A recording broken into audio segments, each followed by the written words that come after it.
I want to divide this out into 6 spaces across and 4 spaces back.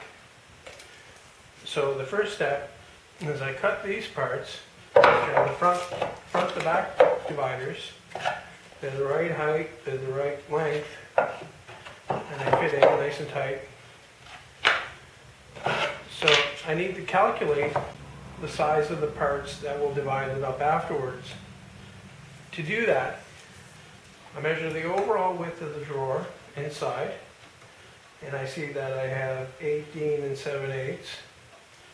And I take my 5 dividers and I stack them up and I squeeze them tight together, and then I hold the 18 7/8 against the outside right here of my finger points, and I look at the inside over here and I see that I have 17 9/16. That's the space left over after you put these dividers in.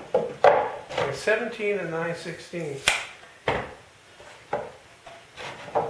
Since we have 6 spaces, you divide 17 9/16. First you got to figure out what 9/16 is in decimals. 9 divided by 16 equals 0.5625. You add that to 17, you then divide that by 6 spaces here, and you get 2.927. Now that looks like close enough to 2 15/16. We subtract the 2 and multiply it by 16, you get 14.816. So that's as close to 15/16 as it needs to be. So that's what I'll cut the dividers that divide the space. And then if there's any error, fix it on the last row.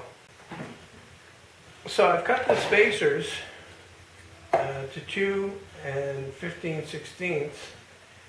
And what I need to do is do the same thing from front to back. So 15 3/16 is this space left over after you put the dividers in. You could also do it like this. Hold it up against the end here, put the tape against it, and measure that way. You really want to make sure your tape is accurate for this, both pushing against something and hooking over. There's a way to check that, and you really want to make sure that the tape you use around your shop is accurate that way. So here I've cut the spacers. They're 3 13/16 of an inch long. They go in loose like that, and they divide up the space.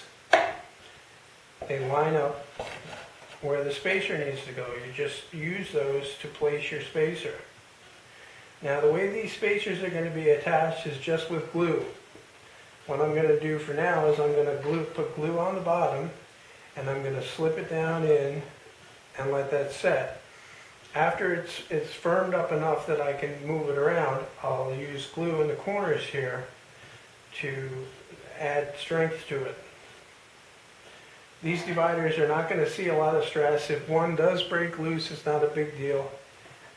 It's very difficult to get glue on the sides, the mating sides, when you're putting it in without getting it all over everything here. So glue the bottom only and let it set. Here we go. I've cut enough to get started. First step is to get your dividers, main dividers, laid out. The objective is to find the center point for the middle one. I get the middle one in because what I want to do with the middle one is I want to nail it in. Now why I want to do that is to keep the bottom from bowing down anymore. Already it's bowed down a little bit, and I'd like to correct that before I go any further. And the way to do that, my gosh, I cut the spacers pretty good. Anyhow, the way to correct that is to glue it in place and put a couple of nails in before I do anything else. Okay, I located my glue. And I get an even bead of glue along the edge that goes down.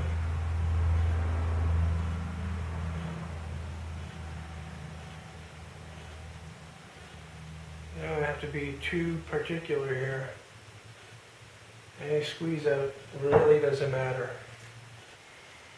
Gonna get it in position and drop it in place. It goes down against the bottom. Put your dividers in, make sure it's in the right spot.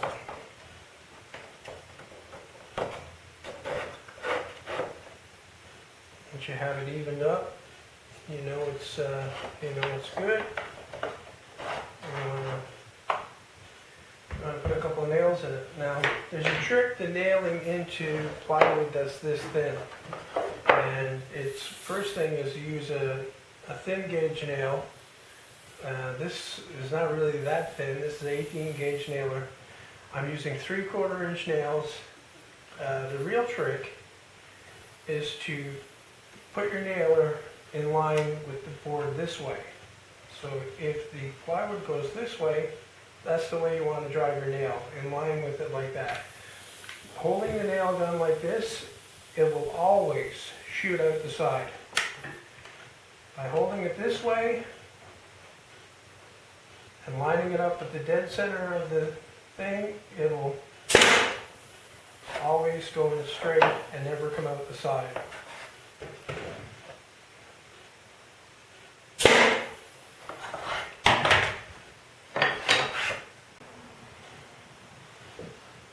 Now you want to get one or two in the bottom also. Unfortunately, I can't put one in the front because I screwed on the fronts already. So I'll just be counting on the glue to hold it there.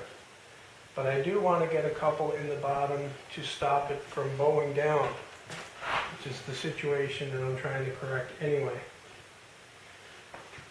So you want to measure down. I'm going to measure down to the center.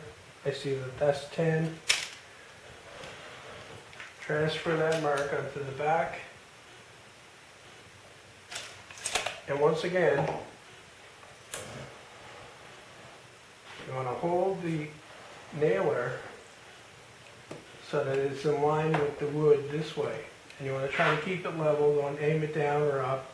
You can make sure it's fairly level by checking the distance right here with your eye. I mean, you don't have to get out a ruler or anything like that. You want to keep your fingers well clear of the other side where the nail comes through. That's critical. This here, line it up with your mark. Check your angle and make sure you're good. And fire. And went right into the wood. Now, I want to get a couple more nails in here.